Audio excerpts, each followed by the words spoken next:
Et Kananisse, un cadavre sur les consciences. Un décès en détention n'est jamais bon pour le pays où cela se passe. Pire encore, le décès d'un citoyen qui n'avait rien à faire en prison, mais qui y était juste pour assouvir la soif qui ronge le pouvoir de martyriser un peuple.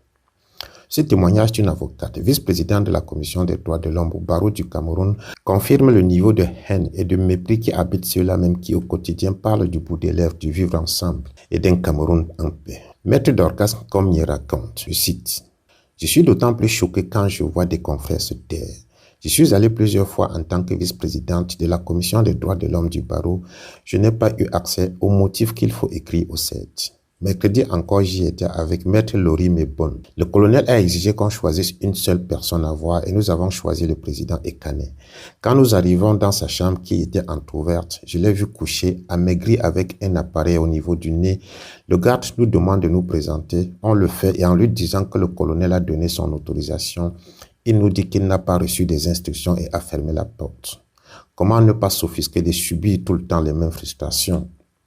Jeudi, nous avons rencontré le ministre de l'administration territoriale. À mon tour de prise de parole, j'ai évoqué le cas Anissé Ekane. Voici la réponse du ministre. Je cite, « Pour le cas de celui-là, s'il pouvait même mourir et nous laisser le Cameroun en paix, s'il meurt là, je serai le premier à lui acheter le cercueil parce qu'il ne m'a pas écouté. J'ai payé les médicaments pour lui et il veut s'attaquer à ma position. » Fin de citation. Je vous fais l'économie du reste, continue l'avocate, mais je n'ai pas manqué de lui rappeler ce que la loi nationale et les conventions internationales disposent. Maître Tchakounte Charlotte était présente aussi. Je suis traumatisé, je n'arrive pas à me taire. Il faut qu'on le sache, il y a eu une violation flagrante des droits d'une personne gardée à vue au-delà des conditions illégales de son arrestation.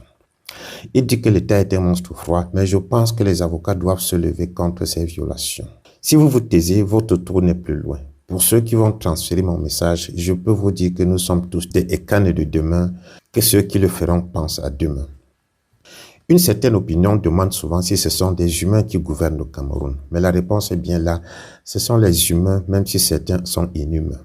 Tout le monde le sait, comme le rappelle Jean-Pierre Bekolo au lendemain de l'annonce du décès en détention de Ekane Anissé, je cite, « On savait pourtant. Les Camerounais se réveillent ce matin avec une sale gueule. Pas la gueule de bois d'un lendemain de fête. Non, pire que ça. Ce matin, personne n'ose se regarder dans la glace, ni même regarder le voisin. On détourne les yeux. On fuit les regards autour de nous. Même le football. D'habitude, notre anesthésiant national ne peut rien pour nous. Et on a raison de ne pas se regarder.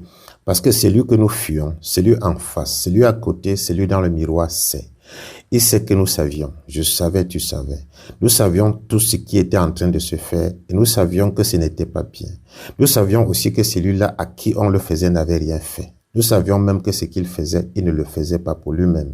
Tout cela, nous le savions, mais nous avons préféré nous occuper de nos petites affaires, la tête baissée, en feignant soudainement d'avoir des urgences tellement importantes qu'elles justifiaient notre apathie. On gardait surtout la tête baissée parce que si on osait la lever, nos yeux voyaient clairement ceux qui ont pris les Camerounais en otage, armes à la main, sémant la mort à tout va. Et comme un simple regard croisé avec eux aurait été une réprimande, un crime de lèse-majesté aux conséquences lourdes, nous avons choisi pour nous préserver de baisser la tête. Alors pour oublier, on a parlé d'Eto, on a parlé des Néo, on a parlé de tout ce qui pouvait nous éviter de regarder la vérité en face. Tribu par tribu, les nouveaux shérifs de Yaoundé ont émasculé les peuples de ce pays. Les anglophones ont levé la tête, on a envoyé les troupes à faire classer. Les Bamileke ont bronché, ils ont enfermé Kamto et l'ont effacé de la course. Les nordistes ont commencé à relever le menton. Il a fallu des snipers et des commandos pour pourchasser Chiroma et ses adeptes, même les plus téméraires, on n'en parle plus. Et aujourd'hui, que les Douala essaient seulement de pleurer Anissé Ekane, ce sera à leur tour de passer au Moulinex. Voilà pourquoi ce matin, personne n'ose plus regarder personne. Tout se passe sous nos yeux, mais nos yeux préfèrent scroller le téléphone. La survie se joue désormais dans le mouvement du pouce. Non, Excellence, vous n'auriez pas pu gérer ça autrement parce que vous ne contrôlez plus rien. Parce que désormais, c'est eux qui décident. Et vous le savez. Alors faites comme tout le monde. Baissez la tête. Nous sommes tous devenus la chose, livrés à leurs droits de vie et de mort, y compris vous. La mort d'Anissé Ekane aura au moins eu cet effet, nous faire voir que nous sommes devenus un peuple qui marche avec la tête doublement baissée.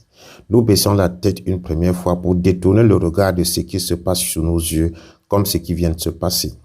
Nous baissons la tête une deuxième fois parce que nous pensons que si nous la relevons, ne serait-ce qu'un instant, c'est notre tour, conclut Jean-Pierre Beccolo. L'Allemand Niemöller le disait si bien, quand ils sont venus tour à tour arrêter les uns et les autres, je n'ai rien dit, je n'étais pas concerné, et quand ce fut mon tour, il n'y avait personne pour me défendre. Aujourd'hui, chez les gouvernants comme chez les gouvernés, et Cananis reste un cadavre sur les consciences.